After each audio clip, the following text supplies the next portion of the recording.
Tribunal de la Corte Nacional de Justicia niega pedido de apelación de la prisión preventiva contra vicepresidente Jorge Glass. Expectativa por audiencia preparatoria de juicio en contra del vicepresidente Jorge Glass, prevista para el próximo lunes. Continúan mesas de diálogo para la construcción del nuevo Código Integral del Trabajo. Los medios legislativos presentan TVL Noticias, emisión estelar, con Belkis Sánchez. Viernes 13 de octubre de 2017, amigas y amigos, bienvenidos todos a la emisión estelar de TVL Noticias. Gracias a quienes nos sintonizan a través de la señal de televisión legislativa del Ecuador, la radio de la Asamblea Nacional y también por internet por tvl.asambleanacional.gov.es. De inmediato, la revisión de la información.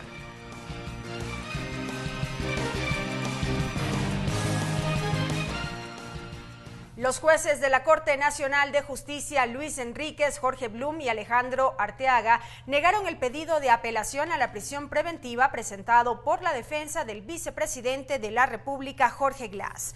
La audiencia se instaló la mañana de este viernes. Ahí el fiscal general del Estado, Carlos Vaca Mancheno, pidió al tribunal que deseche el pedido de la defensa de Glass.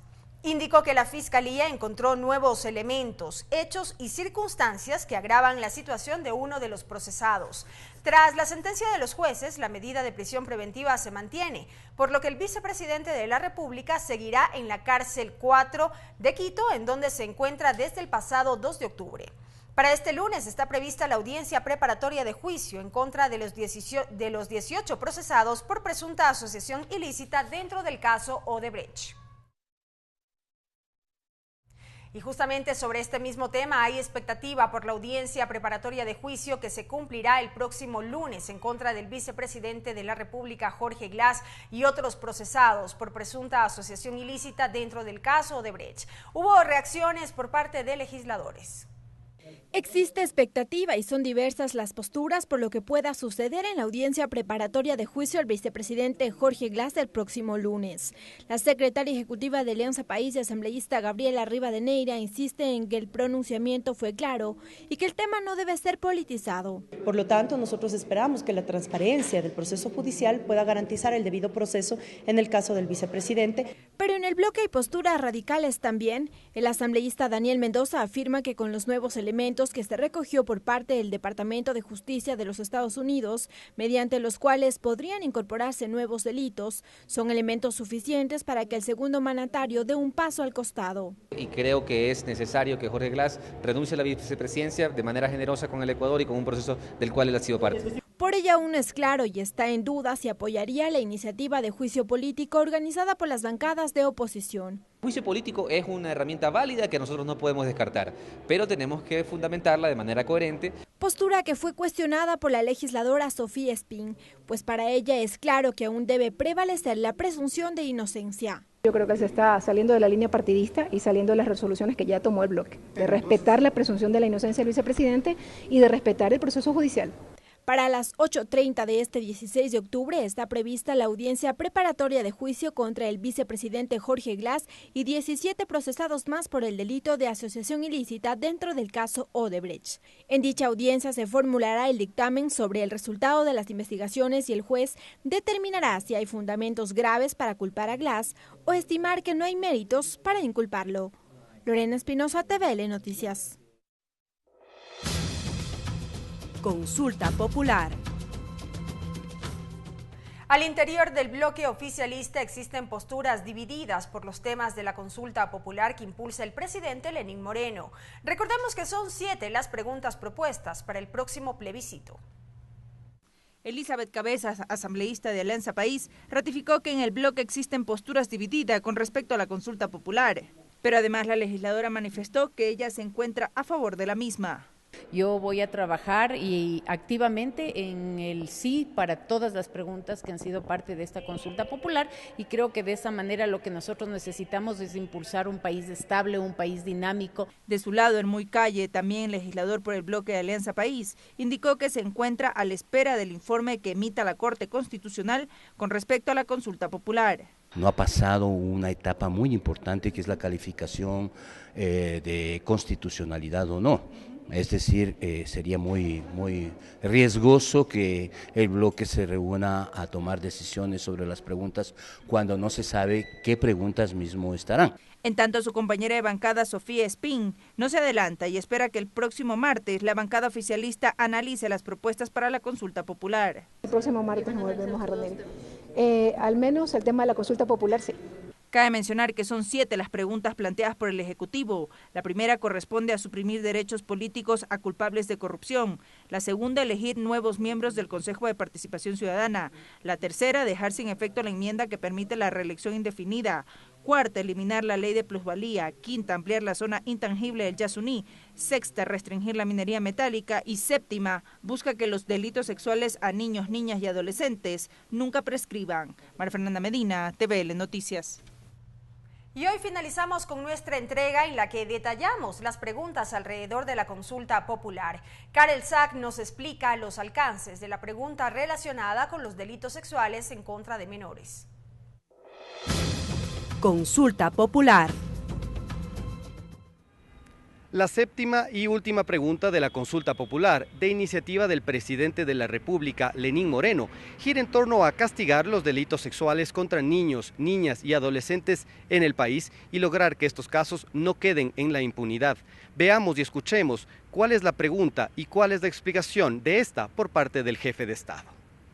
¿Está usted de acuerdo con enmendar la Constitución de la República del Ecuador para que nunca prescriban los delitos sexuales en contra de niños, niñas y adolescentes? ¿Por qué esta pregunta? Porque esos crímenes, sobre todo cuando se cometen contra la niñez, encuentran impunidad por el silencio y el temor, por la indefensión de los niños, que, amenazados por el criminal, no denuncian ni cuentan el horror que están viviendo. La Asamblea Nacional también está enfocada en frenar y castigar el abuso sexual contra niños, niñas y adolescentes. El pasado mes de julio, el Pleno de la Legislatura aprobó la creación de la Comisión Ocasional AAMPETRA, que investigará casos de abuso sexual en establecimientos educativos. Esta comisión está integrada por 9 asambleístas y su intención es que los menores de edad del país no vuelvan a ser víctimas de violaciones por parte de profesores, como sucedió en la Academia Aeronáutica Mayor Pedro Traversari, AAMPETRA, cuando hace 7 años un docente abusó sexualmente de 41 alumnos en las instalaciones del colegio.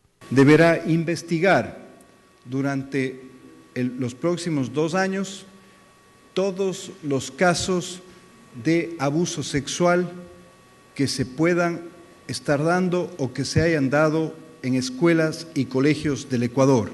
La ciudadanía se muestra a favor de esta iniciativa, como el caso de Silvio Rivas.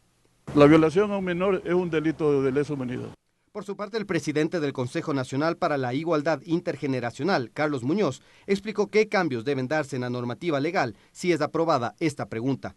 Necesariamente a tener reformas al Código Integral Penal, entiendo que también al Código de la Niñez y Adolescencia, entonces evidentemente partimos de una aprobación de esta pregunta. Está previsto que esta consulta popular, que tiene 7 preguntas, se realice en los próximos meses y la decisión final la tendrá el pueblo ecuatoriano. Consulta popular. Amigos, es momento de una pausa. Al volver, más información en esta, la emisión estelar de TVL Noticias. No se vayan. Regresamos con TVL Noticias, emisión estelar, luego de la siguiente pausa promocional. Continuamos con TVL Noticias, emisión estelar. Amigos, seguimos informando. Gracias por acompañarnos. La Comisión de Biodiversidad continúa con el tratamiento del proyecto de ley especial amazónica. La mesa legislativa al momento se encuentra en el análisis del articulado y tiene previsto tener listo el informe para segundo debate hacia finales de octubre. En el marco del tratamiento del proyecto de ley del régimen especial para la circunscripción territorial amazónica, la Comisión de Biodiversidad informó que han terminado las visitas en territorio. Han sesionado en las 6 provincias amazónicas y también en Galápagos, con el fin de recoger experiencias, pues la región insular cuenta también con un régimen especial.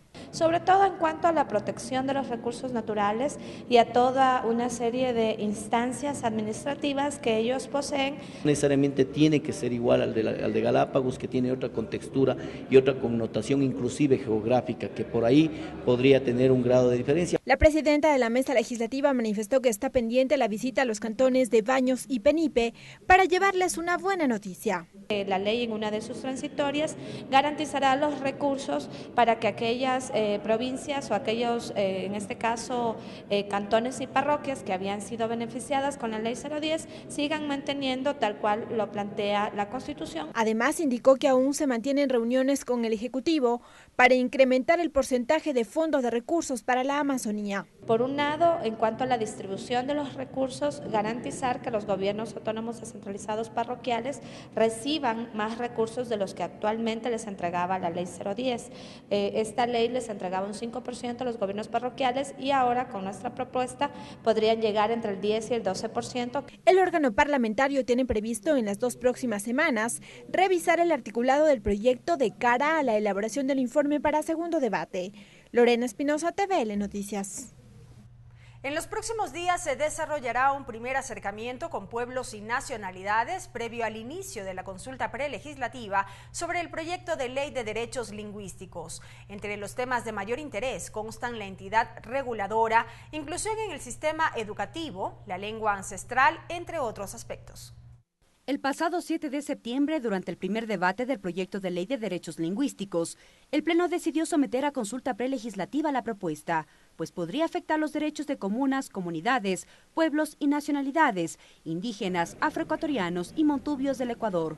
A un mes de esta medida, el presidente de la comisión que trata la normativa, Jorge Corozo, prevé un primer acercamiento con los representantes de pueblos y nacionalidades para conocer sus propuestas. Queremos rescatar y recuperar esas lenguas. La Constitución así lo determina y lo demanda. A criterio del asambleísta Ángel Genda, hay muchos temas que deben constar en la consulta, tales como el idioma ancestral, entidad rectora de los derechos lingüísticos y el aspecto educativo, este último como prioritario. Reinventarnos el modelo de educación intercultural bilingüe, porque el hecho de que si yo soy sáchila, pero no estoy dando clases en mi idioma.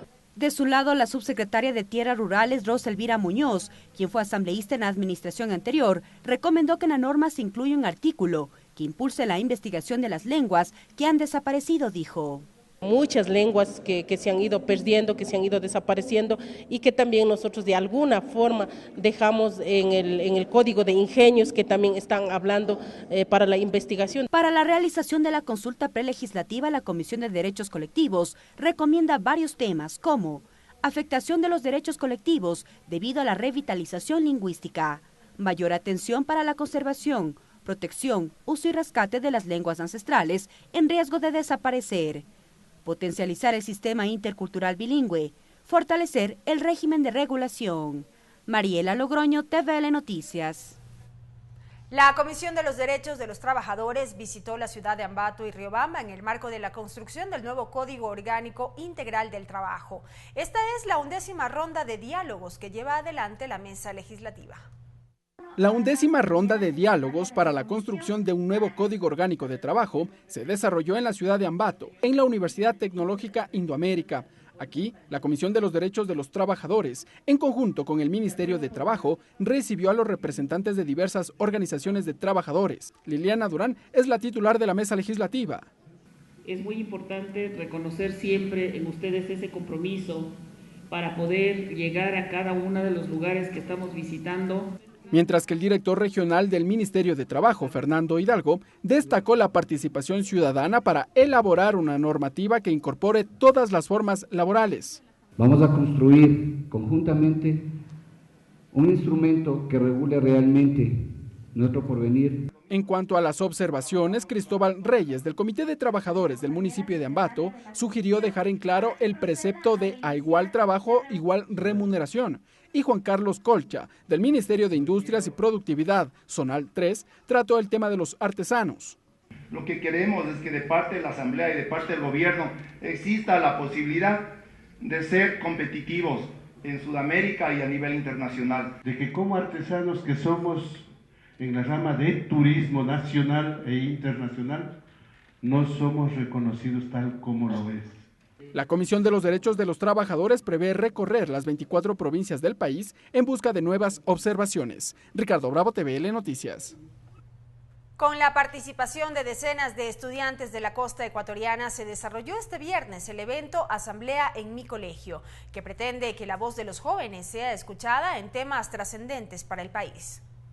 La Escuela Legislativa de la Asamblea Nacional organizó el evento Asamblea en mi colegio, que se desarrolló la mañana y tarde de este viernes en el Salón Plenario Nela Martínez. Diversos temas se debatieron, entre ellos el de la aprobación del proyecto de ley reformatoria del manejo responsable de fauna y arbolado urbano y el de violencia de género.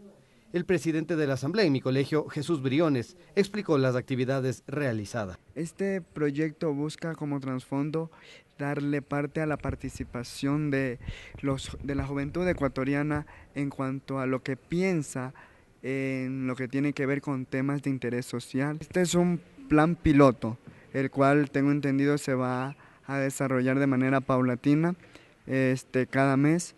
También precisó el número de estudiantes participantes y a qué provincias representan. En general son 72 estudiantes y es a nivel de costa. A su llegada, los estudiantes recibieron una visita guiada por las instalaciones de la Asamblea Nacional. Karel Sack, TVL Noticias. Regresamos con TVL Noticias, emisión estelar, luego de la siguiente pausa promocional. Unión Interparlamentaria, Asamblea número 137. Con la instalación de la sesión ordinaria del Grupo Geopolítico de América Latina y del Caribe, se dio inicio este viernes en Rusia a las actividades previo a la 137 Asamblea de la Unión Interparlamentaria. En ese marco, la asambleísta por Ecuador, Doris Solís, fue designada representante del GRULAC ante la Segunda Comisión Permanente de Desarrollo Sostenible, Financiamiento y Comercio. La antesala a la inauguración de la 137 Asamblea de la Unión Interparlamentaria arrancó este viernes con el desarrollo de la sesión ordinaria del Grupo Geopolítico de América Latina y el Caribe, GRULAC, con la participación de 20 delegaciones de países que integran dicha instancia, entre ellas Ecuador. En ese marco tuvo lugar la presentación de Gabriela Cuevas, de México, e Ivonne Pasada, de Uruguay, como candidatas a la presidencia de la Unión Interparlamentaria que se elegirá el próximo 18 de octubre. La asambleísta Doris Solís, presidenta de la Comisión de Relaciones Internacionales del Parlamento ecuatoriano, saludó dichas nominaciones. Pero creo que también es muy importante el contenido de sus programas de trabajo y la agenda que podamos impulsar. Además, en la sesión, Solís fue designada representante del GRULAC ante la Segunda Comisión Permanente de Desarrollo Sostenible, Financiamiento y Comercio. La legisladora Lira Villalba, quien integra la delegación ecuatoriana, destacó la trayectoria política de su coidearia. Ha ocupado cargos de elección popular, pero también de designación importantísimos, 25 años de trayectoria política. De otro lado, en la cita se analizó mediante un punto de urgencia la situación política en Venezuela. El asambleísta ecuatoriano Juan Cristóbal Lloret hizo énfasis en la no intervención extranjera y a que dicha nación lleve adelante un proceso de diálogo al interior. Ojalá en ese mecanismo de diálogo las fuerzas de la oposición también puedan participar. La delegación ecuatoriana anunció que presentará la candidatura de uno de sus miembros para la elección del delegado del GRULAC en el Comité de Redacción de Punto de Urgencia, que se desarrollará en la 138 Asamblea de la UIP el próximo mes de abril. La esencia de la ley. Hoy en la esencia de la ley revisamos las reformas a la actual Ley de Educación Superior. La propuesta, entre otros aspectos, busca mejorar el sistema de admisión a la educación superior. Así es, ¿qué tal? Una de las leyes que está vigente en nuestro país es la Ley Orgánica de Educación Superior. Esta normativa pone en vigencia la disposición constitucional de evaluar y nivelar a los estudiantes previo a su ingreso a los institutos de educación superior. Pero esta disposición también ha generado discusión en toda la sociedad ecuatoriana. Son los niveles de admisión para el sistema de educación superior. En el siguiente reportaje vamos a poner en evidencia este tema. Yolanda Sáenz tiene 19 años de edad. Ella estudia lengua y pedagogía en la Universidad Central del Ecuador. Obtuvo un cupo en este centro de educación superior en su tercer intento. ¿Qué pasó en las dos anteriores?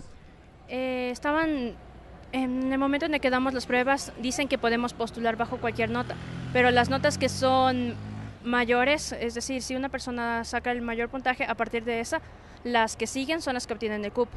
Yolanda accedió al cupo luego de aprobar el extinto Examen Nacional para la Educación Superior, ENES. Desde marzo de este año, esa evaluación se combinó con el ser bachiller. Te dan hasta cierto puntaje que tú puedes acceder a una carrera, y hay carreras que tienen un puntaje muy alto y no se pueden acceder, por ejemplo, medicina o arquitectura. Pero no es el único caso. Miguel Sarmiento tuvo que dejar los estudios por un tiempo. Nos cuenta que hace un año intentó obtener un cupo en la universidad pública, pero su puntaje para la carrera de medicina fue inferior a los 850 que se requiere. Hace un año les di la prueba y no me alcanzó el puntaje en sí, me retiré, o sea, no pude entrar a la carrera que yo quise por esa situación. Tuve que esperar 6 meses más para dar otra prueba, pero estaba trabajando, se me presentó una oportunidad de trabajar y dejé el estudio. En el 2012, el Ecuador implementó un nuevo sistema de acceso a las universidades públicas. Lo hizo a través del Examen Nacional para la Educación Superior. La Secretaría Nacional de Educación Superior, Ciencia y Tecnología, CENESID, maneja algunas cifras. Desde el 2012 hasta mayo de este año, 180,000 jóvenes que aprobaron el ENES no aceptaron un cupo en la universidad pública. De acuerdo a las declaraciones otorgadas en su momento por el exsecretario de la CENESID, René Ramírez, porque el cupo asignado no cumple con las expectativas del joven. Ellos tienen otras razones. No hay suficientes cupos porque son materias que normalmente quieren entrar mucho las personas para poder estudiar, y también son calificaciones bastante altas.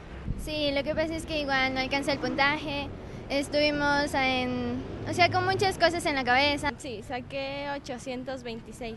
¿Para qué carrera? Para odontología. ¿Y no te alcanzaba? No me alcanzó. Según la Constitución, en su artículo 356, el ingreso a las instituciones públicas de educación superior se regulará a través de un sistema de nivelación y admisión. De ahí que el actual secretario de Educación Superior, Augusto Barrera, cree necesario reformar la Ley Orgánica de Educación Superior. Los planteamientos los hizo en la Asamblea Nacional. La totalidad de cupos que se ofertan cada semestre es una sumatoria de lo que cada universidad propone. Barrera precisa que ni la CENESID, ni el Consejo de Educación Superior, ni el Consejo de Evaluación, Acreditación y Aseguramiento de la Calidad de Educación Superior, CEACES, son los organismos encargados de otorgar cupos para las universidades públicas. Cada universidad formula su capacidad. Lo que nosotros hacemos es consolidar eso y ordenarlo. ¿Qué es lo que estamos planteando? Ampliar la oferta. Este año, incluso con las mismas reglas, hemos ampliado el 32% de cupos de las universidades y hasta la semana anterior tenemos ya incorporados 35,000 chicos en los programas de nivelación. Y para ampliar la oferta académica, el Consejo de Educación Superior propone 3 aspectos a reformar en la LOES: mejorar las universidades, ampliar su capacidad, otorgar más recursos, señala Barrera. A nadie se le asigna una carrera que no ha pedido. Los años anteriores y en el gobierno anterior lamentablemente se abrió hasta 15 opciones y lógicamente a alguien le puede haber tocado la 14ª y claro, es un problema. Esta vez nosotros trabajamos sobre 5 opciones. Por ejemplo, en el caso de mi universidad no se reciben tantos ingresos como otras que no tienen tanto número de estudiantes. En la central. Ahora es la Comisión de Educación de la Asamblea Nacional la que elabora un proyecto de reformas a la Ley Orgánica de Educación Superior, puntualmente sobre el tema de la admisión de los estudiantes al sistema de educación superior.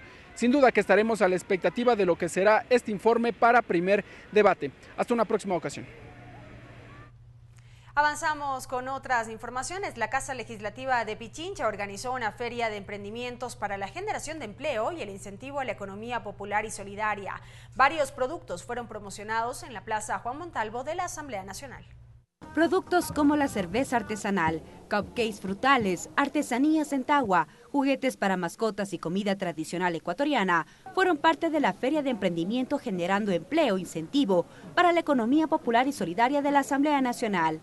Así como Wilson Miranda, representante del Mercado Central, compartió con los ciudadanos el trabajo organizado por los comerciantes, plasmados en platillos como el hornado, el morocho con empanadas y la colada morada. Para emprender estas delicias que tenemos, la gastronomía de nuestro mercado. Esta iniciativa de la Casa Legislativa de Pichincha impulsa las denominadas ferias en territorio, que cuenta con la participación activa de los pequeños y medianos productores.